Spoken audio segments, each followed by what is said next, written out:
What is up, guys? Hey. Welcome to the podcast.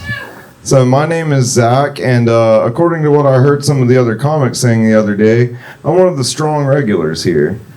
And that made me feel pretty good. But then I realized they were just talking about the weed smell.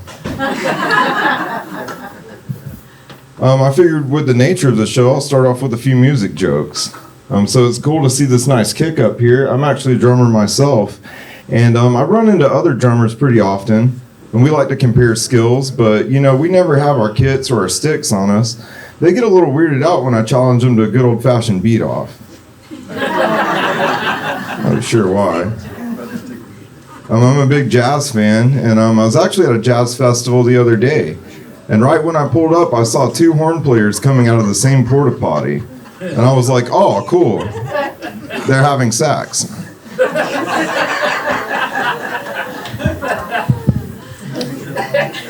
Really, I listen to a variety of music, though. I was listening to all-female bands for a while.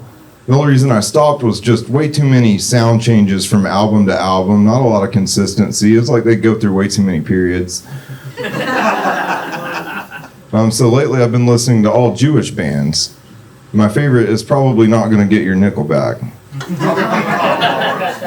I've really been enjoying their hit song, "This Is How You Remind Me of How I Don't Eat Ham."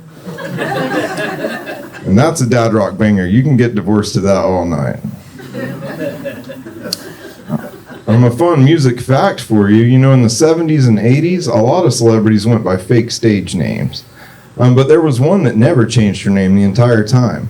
And that was Anita Baker. And that's for the simple fact that no matter how rich and famous she got, Anita Baker still had to make her own pies. It's terrible. So I hate to steal a platform really quick, but I've been working on a show lately. It's called ADHD Cooking. It's for neurodivergent people, and I just want to do a quick live trailer of that. Welcome back to ADHD Cooking. Oh, shit. Oh, no.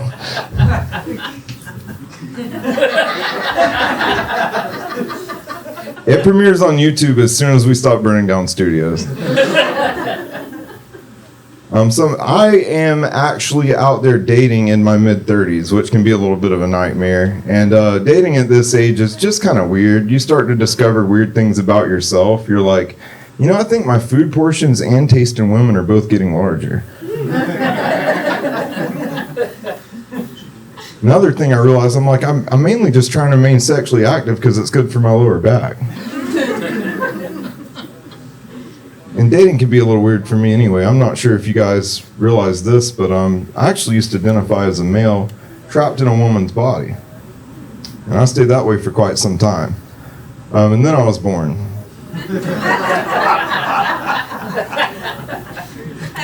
You know, that can make it a little odd. Dating sites don't really help either. I got a like on a dating site the other day, so I'm like, let me check out this lady's profile, see what it's about. And it led with polyamorous, HSV2. Oh yeah. It's kind of like saying shark wrangler, amputee. I mean, I'm looking for a lady that learns from mistakes, not just bumping uglies with ugly bumpies.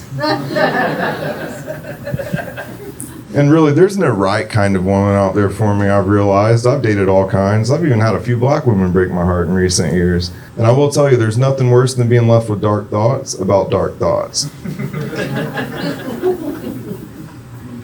That's one of the worst. But I try to remain virtuous. I try to remain true, you know, morality. And I actually have a hero when it comes to dating, and as immature as that may seem, it's Spider-Man. Because, you know, Spider-Man never cheats. He's completely monogamous. Once he's with one woman, he's with her for life. And that's why they call him Peter Parker. You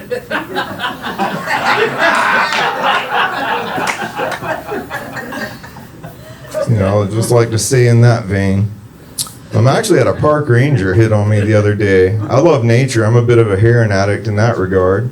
So I was jogging out on the nature trail. This park ranger comes up to me and she's like, "Hey, you look thirsty. I got some Gatorades in the truck. Would you like some Gatorades?" And I had to stop her right there. I'm like, "Look, lady, this is Florida. I know your game. I don't want any of your crocodile chlamydia. I don't want any of your Garial gonorrhea, and I certainly don't want any of your Gatorades.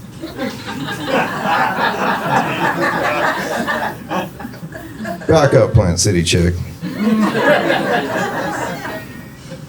But honestly, some of it's just due to me not being very smart. I'm kind of an idiot. I was actually on a date recently. This is a third date. It was going well. We were back at her place, getting a little hot and heavy. So I'm like, let me try something new, fresh, interesting. So I popped a foot in her mouth. She just started gagging, spitting, going, gross, what the hell, what are you doing? And I'm like, I'm so sorry. I was embarrassed. I was mortified. I was like, I did not realize you were lactose intolerant. Now we do a medical screening. It's a whole thing. It's not all their fault. Another thing I got wrong for a while is, you see, I have a smartwatch, and I was afraid of this thing for the longest time. I threw it in the closet. It's because I thought that the pedometer on it was a gauge that was telling me how many sexual predators were in my vicinity at once. And I noticed as the day went on, the numbers just kept climbing higher and higher. So by 9 p.m., I'm like, is it something that I'm wearing? But now I realize I'm just an active man. So I am a little shaken up tonight. You guys will have to excuse my demeanor. I have a drink on the way to the Starbucks Nitro Cold Brew. It's just a brown, complicated way of saying hips relaxing. Starbucks, so much milk, you'll poop. Had myself a little bit of coffee to drink, but the roast was way too dark. And now there's nothing I can do but try not to poop when I fart.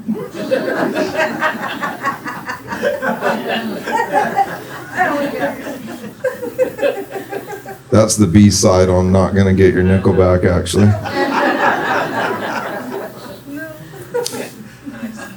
So I was shopping the other day and I came to a realization. I think that Amazon uses dark psychology to get our money. Because I'll be like, I don't even want this thing at all. But you're telling me I can have it by 8 p.m.?